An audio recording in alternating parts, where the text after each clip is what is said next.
Hello दोस्तों, आप लोग कैसे हैं। तो दोस्तों आज हम लोग बात करेंगे 7th क्लास का ज्योग्राफी जो चैप्टर 8 है और इस चैप्टर का नाम है मानव पर्यावरण अन्योन्य क्रिया और उष्णकटिबंधीय एवं उपोष्ण प्रदेश। ठीक है, तो इस चैप्टर के बारे में आज हम लोग जानेंगे पूरी विस्तार से। और जो चैनल को सब्सक्राइब नहीं किए हैं चैनल को सब्सक्राइब कर लीजिए, वीडियो को लाइक कर दीजिए और इस वीडियो को शेयर कीजिए। तो चलिए शुरू करते हैं। जहाँ से हम लोगों को क्वेश्चन बनता है वहाँ से स्टार्ट करेंगे। ठीक है, तो यहाँ से क्वेश्चन नहीं बनता है, यहाँ से स्टार्ट करते हैं। अमेज़न बेसन में जीवन। अमेज़न बेसन में जीवन। अमेज़न बेसिन के विषय में जानने से पहले हम मानचित्र देखें। मानचित्र कहाँ है? तो यहाँ है। आप देख सकते हैं ये क्या है। तो ये जितना भी ग्रीन में दिखाई दे रहा है वो क्या है दोस्तों? तो ये अमेज़न बेसिन का ये एक भाग है। ठीक है,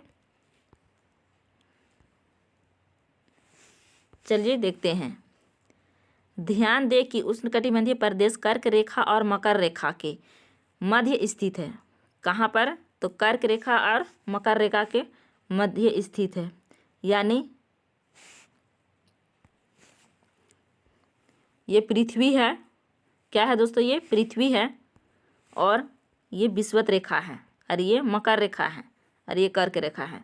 तो इसमें ठीक है ना स्थित है। और भूमध्य रेखा के 10 डिग्री उत्तर से 10 डिग्री दक्षिण के मध्य के भाग को भूमध्य रेखा प्रदेश कहते हैं। अमेजन नदी इसी प्रदेश से होकर बहती है। अमेजन नदी किससे होकर के गुजरती है? तो इसी प्रदेश से होकर के गुजरती है। ध्यान दें कि यह पश्चिम में पर्वतों से निकलकर पूर्व में अंध महासागर में कैसे पहुंचती है।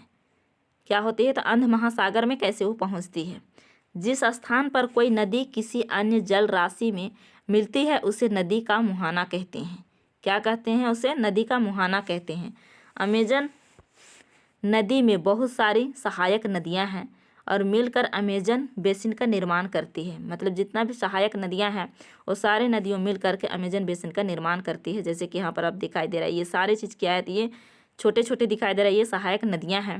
वे मिल करके क्या करते हैं? तो बेसिन का निर्माण करते हैं। यह नदी बेसिन ब्राज़ील के भागों, पेरू के कुछ भागों, बोलीविया, इक्वाडोर और कोलंबिया तथा वेनेजुएला के छोटे भाग से अपवाहित होती हैं। क्या आप इस अब यहाँ पर देखिए, जब स्पेन के अन्वेषकों ने इस नदी को खोज की तब सिर पर सुरक्षा कवच, हेडगियर एवं घास के स्कर्ट पहने कुछ स्थानीय आदिवासियों ने उन पर आक्रमण किया। इन आक्रमणकारियों ने उन्हें प्राचीन रोमन साम्राज्य के अमेजोन्स नामक महिला योद्धाओं के आक्रामक समूह की याद दिला दी। इस प्रकार यहाँ का नाम अमेजन पड़ा। अमेजन नाम किस प्रकार पड़ा? तो इस प्रकार के यहाँ पर अमेजन नाम पड़ा। ठीक है, अब इस चित्र को देखते हैं। अब यहाँ पर देखिए दोस्तों, सहायक नदियाँ यह छोटी नदियाँ होती है। जितना भी यहाँ पर छोटे छोटे नदियाँ हैं वो क्या है? तो सहायक नदियाँ हैं। और ये सहायक नदियाँ क्या होती है? तो छोटी छोटी नदियाँ होती है, छोटी नदियाँ होती है जो मुख्य नदी में मिल जाती है। ये बड़े वाली नदी है और ये सहायक नदियाँ हैं। तो ये इसमें क्या करती है? तो मुख्य नदियाँ में आकर के मिल जाती है। अपने सहायक नदियों के साथ जिस क्षेत्र के पानी को बहा कर ले जाती है वह उसका बेसिन अथवा जल संग्रहण क्षेत्र कहा जाता है। अमेजन बेसिन विश्व का सबसे बड़ा नदी बेसिन है। सबसे विश्व का जो बोलेगा कि विश्व का सबसे बड़ा बेसिन कौन है? तो अमेजन है। ठीक है ना, दक्षिण अमेरिका में अमेजन बेसिन। अब यहाँ पर देखिए जलवायु। अब यहाँ पर जलवायु का क्या प्रभाव पड़ता है? जैसा कि आप जानते हैं अमेजन बेसिन भूमध्य रेखा के आसपास फैला है। कहाँ? तो भूमध्य रेखा के आसपास फैला है और पूरे वर्ष यहाँ गर्म एवं नम जलवायु रहती है। क्या रहती है? गर्म और नम जलवायु रहती है। यहाँ का मौसम दिन एवं रात दोनों ही समय लगभग समान रूप से गर्म आर्द्र होता है तथा शरीर में चिपचिपाहट महसूस होती है। क्या होती है? तो चिपचिपाहट महसूस होती है। इस प्रदेश में लगभग प्रतिदिन वर्षा होती है। क्या होती है? प्रतिदिन वर्षा होती है और वह भी बिना किसी पूर्व चेतावनी के, मतलब कभी बादल उदल भी नहीं हुआ और अचानक से वहाँ पर बारिश भी होती है। दिन का तापमान उच्च एवं आर्द्रता अति उच्च होती है और रात के समय तापमान कम हो जाता है, लेकिन आर्द्रता वैसी ही बनी रहती है। क्या होती है? आर्द्रता वैसी ही बनी रहती है। वर्षा वन दोस्तों, अभी वर्षा वन को देखिए। इस प्रदेशों में अत्यधिक वर्षा के कारण यहाँ के भूमि पर सघन वन उग जाते हैं। कैसा वन? तो सघन वन उग जाते हैं दोस्तों। वन इतने सघन होते हैं कि पत्तियों तथा शाखाओं से छत सी बन जाती है। क्या होती है? पत्तियों से छत सी बन जाती है। उनकी शाखाओं हैं और वो छत सी बन जाती हैं, जिसके कारण सूर्य का प्रकाश धरातल तक नहीं पहुंच पाता है। क्या होता है? सूर्य से धरातल तक सूर्य का प्रकाश जो है धरातल तक नहीं पहुंच पाती, मतलब ज़मीन तक वो नहीं पहुंच पाती है। यहाँ की भूमि प्रकाश रहित एवं नम बनी रहती है। यहाँ केवल वही वनस्पति पनप सकती है जिसमें छाया में बढ़ने की क्षमता हो। मतलब वहाँ पर जाहिर सी बात है कि वहाँ पर जब सूरज नहीं जा रही है तो वहाँ पर जो छाया में बढ़ती है वही पेड़ वहाँ पर पनप सकती है, और जो सूरज को आवश्यकता होता है वो पेड़ नहीं पनप सकती। ठीक है। परजीवी पौधों के रूप में यहाँ आर्किड एवं ब्रोमेलियड पैदा होते हैं। आप यहाँ पर देख सकते हैं ये क्या है? अमेजन वन है ये। ठीक है। नेक्स्ट है वर्षा वन में प्राणी जात की प्रचुरता होती है। वर्षा वन में क्या होता है? तो प्राणी जात की प्रचुरता होती है। टुकुन, आप देख सकते हैं इसका नाम क्या है? तो टुकुन है। ये पक्षी है। ठीक है ना। गुंजन पक्षी, रंगीन पछती वाले पक्षी एवं भोजन के लिए बड़ी चोंच वाले विभिन्न प्रकार के पक्षी जो भारत में पाए जाने वाले सामान्य पक्षियों से भिन्न होते हैं। मतलब हमारे भारत में जो पाए जाते हैं उससे क्या होते हैं? भिन्न होते हैं, अलग होते हैं। यहाँ पाए जाते हैं ये प्राणियों में बंदर, स्लोथ एवं चींटी खाने वाले टैपीर भी यहाँ पाए जाते हैं। इसको आप देख रहे हैं, इसका नाम क्या है? तो टैपीर है। ठीक है ना। पाए जाते हैं। सांप एवं सिरसर्प की विभिन्न प्रजातियाँ भी इन वनों में पाई जाती हैं, मगर सांप, अजगर तथा एनाकोंडा एवं बोआ कुछ ऐसी ही प्रजातियां हैं। अभी एनाकोंडा भी यही है। इसके अतिरिक्त हजारों कीड़े मकोड़े भी इस बेसिन के निवास करते हैं। मांस खाने वाले पिरान्या, मत्स्य समेत मछलियों की विभिन्न प्रजातियां भी अमेजन नदी में पाई जाती है। इस प्रकार जीवों की विविधता की दृष्टि से यह बेसिन असाधारण रूप से समृद्ध है। क्या है? तो समृद्ध है।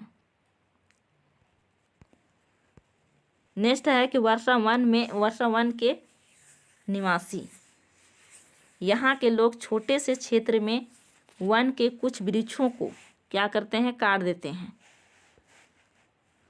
कुछ वृक्षों को काट कर अपने भोजन के लिए फसल उगाते हैं। मतलब छोटे जो जंगल है उसको क्या करते हैं? काट देते हैं, और काटने के बाद उसमें खेत बना देते हैं। क्या बना देते हैं? खेत बना देते हैं, और खेत में उसमें फसल उगाते हैं। क्या करते हैं? फसल उगाते हैं। यहाँ के पुरुष शिकार करते हैं। क्या करते हैं यहाँ का पुरुष दोस्तों? तो शिकार करते हैं तथा नदी में मछली पकड़ते हैं। क्या करते हैं? नदी में मछली पकड़ते हैं। जबकि महिलाएं फसलों का ध्यान रखती हैं। क्या करती हैं महिलाओं? फसलों का ध्यान रखती हैं। वे मुख्य टेपियोका, अनानास एवं शकरकंद, क्या है, टेपियोका, अनानास और शकरकंद उगाते हैं, क्योंकि मछली या शिकार मिलना अनिश्चित होता है, मतलब हमेशा नहीं मिलता है। ऐसे में महिलाएं ही अपनी उगाई साग सब्जियों से अपने परिवार का भरण पोषण करती है।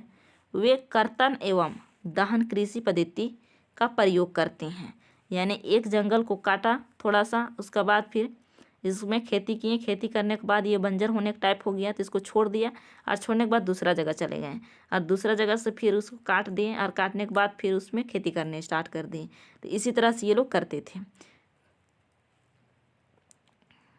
का प्रयोग करते हैं। इनका मुख्य आहार मैनियोक है। क्या है इनका मुख्य आहार? तो मैनियोक है, जिससे कस्वा भी कहते हैं। क्या कहते हैं दोस्तों? तो कस्वा भी कहते हैं। तथा यह आलू की तरह जमीन के अंदर पैदा होता है। क्या होता है? तो आलू की तरह ये जमीन के अंदर पैदा होता है। ये चींटियों की रानी एवं अंडकोश भी खाते हैं। कॉफ़ी, मक्का एवं कोको जैसी नकदी फसल भी यहाँ उगाई जाती है। क्या की जाती है? तो यहाँ उगाई जाती है। नेक्स्ट है वर्षावन अत्यधिक मात्रा में घरों के लिए लकड़ी प्रदान करते हैं, और कुछ परिवार मधुमक्खी के छत्ते के आकार वाले छप्पर के घरों में रहते हैं। कैसे घरों में? तो मधुमक्खी के छत्ते के आकार वाले छप्पर के घरों में रहते हैं। जबकि कुछ लोग मलोका कहे जाने वाले बड़े अपार्टमेंट जैसे घरों में रहते हैं, जिनकी छत तीव्र ढलान वाली होती है। क्या होती है? उनकी छत ढलान वाली होती है। अमेजन बेसिन के लोगों का जीवन धीरे धीरे बदल रहा है। पुराने समय में वन के अंदर पहुंचने के लिए नदी मार्ग ही एकमात्र उपाय था।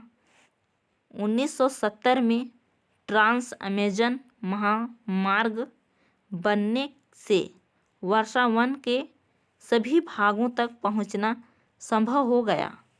अनेक स्थान पर पहुंचने के लिए हवाई जहाज़ों तथा हेलीकॉप्टरों का उपयोग किया जाता है।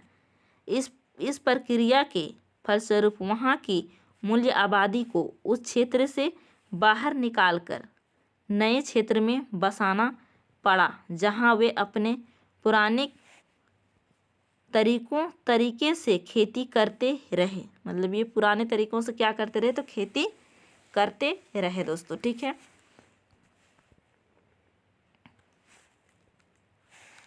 यहाँ पर देखिए कर्तन एवं दहन की पद्धति। किसान पहले वृक्षों एवं झाड़ियों को काटकर भूमि साफ करते थे। क्या करते थे? किसान वृक्षों और झाड़ियों को काट करके वो भूमि साफ करते थे। फिर इनको जलाया जाता था। क्या किया जाता था? इनको जलाया जाता था, जिससे पोषक तत्व मिट्टी में मिल जाते थे। उसके में जो खाद था वो मिट्टी में क्या होता था? तो मिल जाता था। इस साफ भूमि पर कुछ वर्षों तक फसल पैदा की जाती थी। मतलब कुछ वर्षों तक यहाँ पर फसल पैदा की जाती थी, और ज़मीन के इस टुकड़े के बार बार प्रयोग से मिट्टी में पोषक तत्वों का अभाव हो जाता था। इसीलिए इस टुकड़ों को छोड़ दिया जाता है, और इसके बाद फसल उगाने के लिए किसी दूसरे स्थान को साफ किया जाता है। क्या किया जाता है? दूसरे स्थानों को साफ किया जाता है। बीच पुराने खेतों में छोटे छोटे वृक्ष उग आते हैं। इस प्रकार मिट्टी पुनः उपजाऊ बन जाती है। तब लोग इस भूमि के टुकड़े को पुनः जोत सकते हैं। क्या करते हैं? जोत सकते हैं। अब यहाँ पर देखिए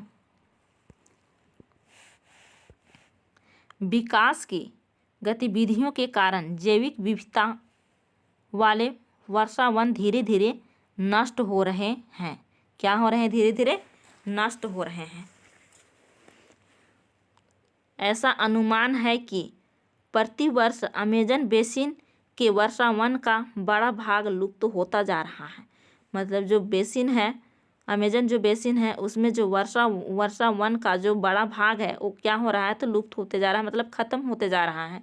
आप देख सकते हैं कि वर्षा वनों के लुप्त होने से व्यापक प्रभाव होता है।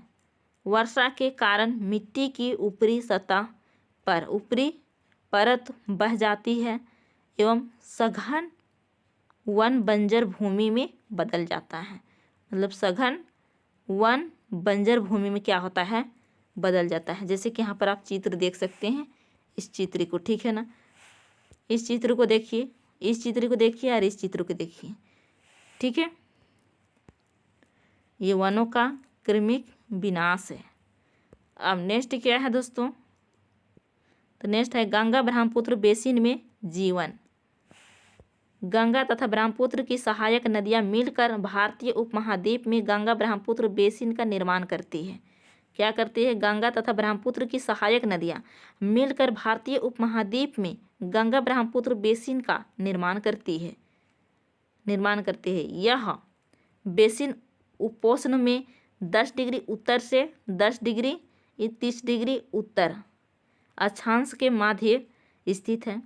घाघरा, सोन, चंबल, गंडक और कोसी जैसी गंगा की सहायक नदियां एवं ब्रह्मपुत्र की सहायक नदियां इसमें प्रवाहित होती है और एटलस की सहायता से ब्रह्मपुत्र की कुछ सहायक नदियों के नाम ढूंढे। गंगा एवं ब्रह्मपुत्र के मैदान पर्वत एवं हिमालय के गिरपाद तथा सुंदरवन डेल्टा, क्या, गिरपाद तथा सुंदरवन डेल्टा, आप इसको देख सकते हैं। ये गंगा नदी है और यहाँ से निकल रहा है ब्रह्मपुत्र नदी और ये घूस रहा है यू टर्न लेकर के हिमाचल प्रदेश अरुणाचल प्रदेश से, ठीक है ना।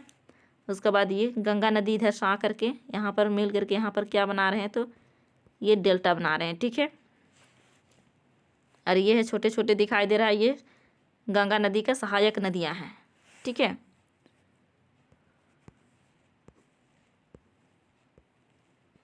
नेक्स्ट है, इस बेसिन की मुख्य विशेषताएं हैं। मैदानी क्षेत्र में अनेक चाप झील पाई जाती हैं। मैदानी क्षेत्र में क्या होती है, अनेक चाप झील पाई जाती है। यहाँ की जलवायु मुख्यतः मानसून है और मानसून में मध्य जून से मध्य सितंबर के बीच वर्षा होती है और ग्रीष्म ऋतु में गर्म एवं शीत ऋतु में ठंडा होती है। मतलब ग्रीष्म ऋतु में क्या होती है, गर्म होती है और शीत ऋतु में क्या होती है, तो ठंडा होती है। भारत का मानचित्र देखिए, उन राज्यों के नाम बताइए जहाँ गंगा ब्रह्मपुत्र बेसिन तथा बेसिन स्थित है। बेसिन क्षेत्र में विभिन्न प्रकार की स्थलाकृति है। जनसंख्या के वितरण में पर्यावरण की प्रमुख भूमिका होती है। क्या होती है, जनसंख्या के वितरण में पर्यावरण की मुख्य भूमिका होती है। तीव्र ढाल वाले पर्वतीय क्षेत्र बचने के लिए प्रतिकूल है और अतः गंगा ब्रह्मपुत्र बेसिन के पर्वतीय क्षेत्र में कम लोग रहते हैं। क्या करते हैं, तो कम लोग रहते हैं। मानव प्रवास के लिए मैदानी क्षेत्र सबसे उपयुक्त है। सबसे अच्छा कौन है, तो मानव प्रवास के लिए तो मैदानी इलाका बहुत ही अच्छा है। यहाँ जनसंख्या घनत्व जनसंख्या घनत्व अधिक होते हैं। यहाँ की मिट्टी उपजाऊ होते हैं। यहाँ का मिट्टी क्या होते हैं दोस्तों, तो उपजाऊ होते हैं, ठीक है ना। जिन स्थानों पर फसल उगाने के लिए समतल भूमि उपलब्ध है वहाँ के लोग का मुख्य व्यवसाय कृषि है। क्या है, कृषि है। धान यहाँ आवश्यकता होती है, न मुख्यतः फसल है। धान क्या है, तो मुख्यतः फसल है। चूँकि धान की खेती के लिए पर्याप्त जल की आवश्यकता होती है। क्या होती है, पर्याप्त जल की आवश्यकता होती है। पर्याप्त जल की आवश्यकता होती है। यह उसी क्षेत्र में उगाया जाता है जहाँ अधिक वर्षा होती है। यहाँ उगाई जाने वाली अन्य फसलों गेहूँ, मक्का, ज्वार, चना एवं बाजरा है। गन्ना एवं जूट जैसी नगदी फसलें भी उगाई जाती है। कैसा, तो गन्ना और जूट जैसी नकदी फसलें भी उगाई जाती हैं। मैदान के कुछ क्षेत्रों में केले के बागान भी देखे जाते हैं। मैदानी जो इलाका है उसमें केले के बागान भी देखे जाते हैं। पश्चिमी बंगाल एवं असम में चाय के बागान मिलते हैं। कहाँ, तो पश्चिमी बंगाल में और असम में चाय के बागान मिलते हैं। बिहार एवं असम के कुछ भागों में सिल्क के कीड़ों का संवर्धन कर सिल्क का उत्पादन किया जाता है। मंद ढलान वाले पर्वतों एवं पहाड़ियों पर वेदिकाओं में फसलें उगाई जाती हैं। नेक्स्ट है, विभिन्न भूमि आकृतियों के अनुसार वनस्पति में भी विभिन्नता पाई जाती है। गंगा ब्रह्मपुत्र के मैदानों में सागवान, साखुओं एवं पीपल के साथ उष्णकटिबंधीय पर्णपाती पेड़ भी पाए जाते हैं। ब्रह्मपुत्र के मैदानी क्षेत्रों में घने बांस के घने झुरमुट पाए जाते हैं। क्या पाए जाते हैं, तो घने बांस के घने झुरमुट पाए जाते हैं। कहाँ पर, तो ब्रह्मपुत्र के मैदानी क्षेत्रों में घने बांस के घने झुरमुट पाए जाते हैं। और डेल्टा क्षेत्र में मैंग्रोव वन से घिरा है। डेल्टा क्षेत्र क्या है, तो मैंग्रोव वन से घिरा है। उत्तराखंड, सिक्किम एवं अरुणाचल प्रदेश की ठंडी जलवायु एवं तीव्र ढाल वाले भागों में चीड़, देवदार एवं फर जैसे शंकुधारी पेड़ पाए जाते हैं। क्या करते हैं, तो शंकुधारी पेड़ पाए जाते हैं। ठीक है, यहाँ पर देखिए, यहाँ का मुख्य खेती कौन सा, तो धान। तो धान की कृषि है यहाँ। और ये असम की चाय बागान, क्या है, असम की चाय बागान है। ठीक है, नेक्स्ट है, बेसिन में विविध प्रकार के वन्यजीव पाए जाते हैं। इनमें हाथी, बाघ, हिरण एवं बंदर आदि सामान्य रूप से पाए जाने वाले जीव हैं। एक सींग वाले गेंडा ब्रह्मपुत्र के मैदानों में पाया जाता है। कहाँ पाया जाता है, तो एक सींग वाला गेंडा ब्रह्मपुत्र के मैदानों में पाया जाता है। डेल्टा क्षेत्र में बंगाल टाइगर, मगर एवं घड़ियाल पाए जाते हैं। नदी के साफ जल, झील एवं बंगाल की खाड़ी में प्रचुर मात्रा में जलीय जीव पाए जाते हैं। रोहू, कतला एवं हिल्सा मछलियों की सबसे लोकप्रिय प्रजातियां हैं। मछली एवं चावल इस क्षेत्र में रहने वाले लोगों का मुख्य आहार है। क्या है, यहाँ के रहने वाले लोगों को मुख्य आहार है। ठीक है ना, क्या, तो मछली एवं चावल। वेदिकाओं का निर्माण खड़ी ढलानों पर समतल सतह बनाकर कृषि करने के लिए होता है। और ढलान को इसीलिए हटाया जाता है कि जल का प्रवाह तीव्रता से ना हो। क्या हो, जल की प्रवाह तीव्रता से ना हो, जैसे कि आप इस चित्र में देख सकते हैं। ये है एक सींग वाला गेंडा। क्या है दोस्तों, एक सींग वाला गेंडा। ये मगर है, ये वेदिका कृषि। ठीक है, ये ऐसे बना हुआ है। नेक्स्ट है, विनोद एक मछुआरा है जो बिहार के मतवाली मौन गांव में रहता है।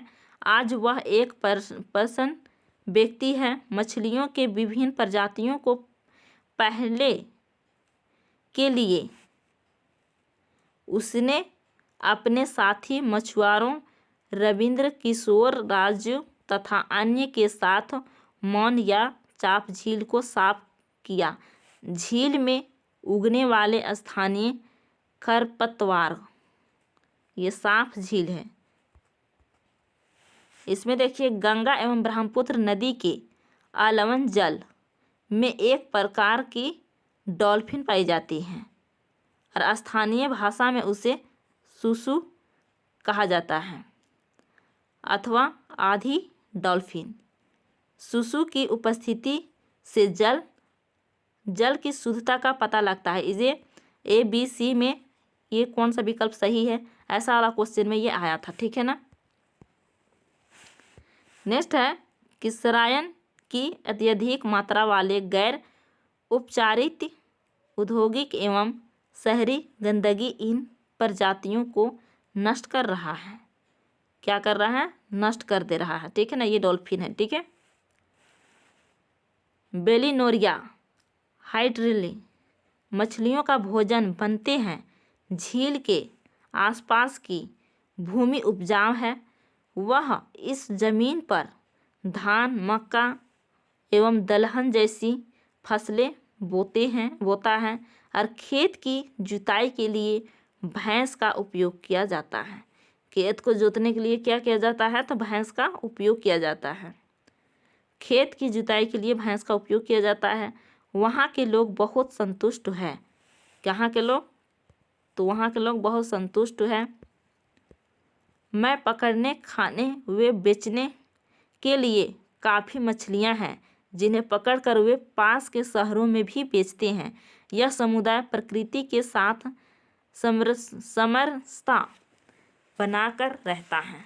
जब तक पास के शहर का प्रदूषण इस झील तक नहीं पहुंचता, तब तक मत्स्य पालन को कोई खतरा नहीं है।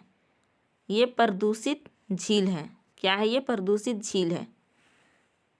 यहाँ पर देखिए, सार्वभौमिक स्वास्थ्य कवरेज प्राप्त करने और स्वास्थ्य पर ध्यान केंद्रित करने के प्रयासों में तेजी लाने के लिए भारत के प्रधानमंत्री ने 2 अक्टूबर 2014 को स्वच्छ भारत मिशन का शुभारंभ किया। कब? तो 2014 को। ठीक है, प्रधानमंत्री ने किया। ये क्या है? तो गंगा नदी के तट पर स्थित वाराणसी शहर है। ये आप इस शहर को देख सकते हैं। गंगा ब्रह्मपुत्र के मैदानों में कई बड़े शहर एवं कस्बे स्थित हैं। इलाहाबाद, कानपुर, वाराणसी जो ये है, लखनऊ, पटना एवं कोलकाता जैसे 10 लाख से अधिक आबादी वाले शहर गंगा नदी के तट पर ही स्थित है। इन शहरों तथा यहाँ स्थित उद्योगों का गंदा पानी बहकर नदी में ही जाता है, जिससे नदी प्रदूषित होती है। क्या होती है? जिससे नदी प्रदूषित होती है। जो गंदा पानी अगर नदी में जाएगा तो नदी प्रदूषित नहीं होगा, तो नदी वहाँ पर प्रदूषित हो जाता है। ठीक है।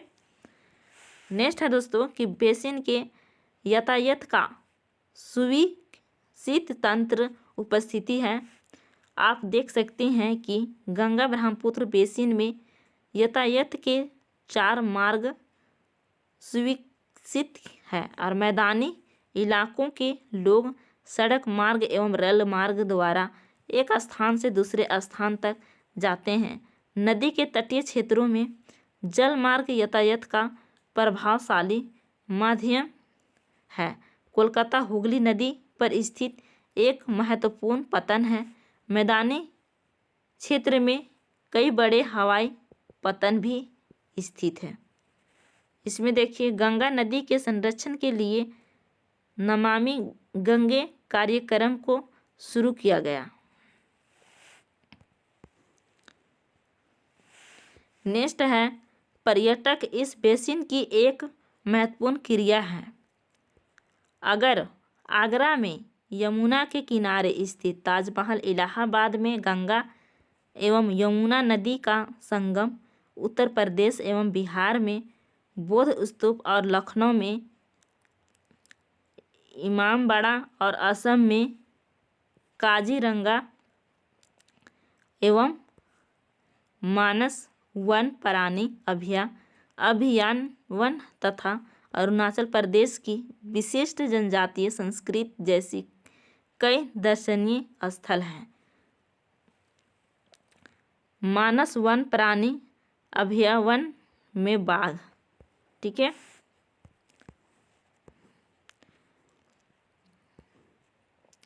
तो दोस्तों, आज का वीडियो में इतना ही। अगर वीडियो अच्छा लगा हो तो वीडियो को लाइक कीजिए और वीडियो को ज़्यादा से ज़्यादा शेयर कीजिए। और जो चैनल को सब्सक्राइब नहीं किए हैं तो चैनल को सब्सक्राइब कीजिए। तब तक के लिए टेक केयर एंड बाय।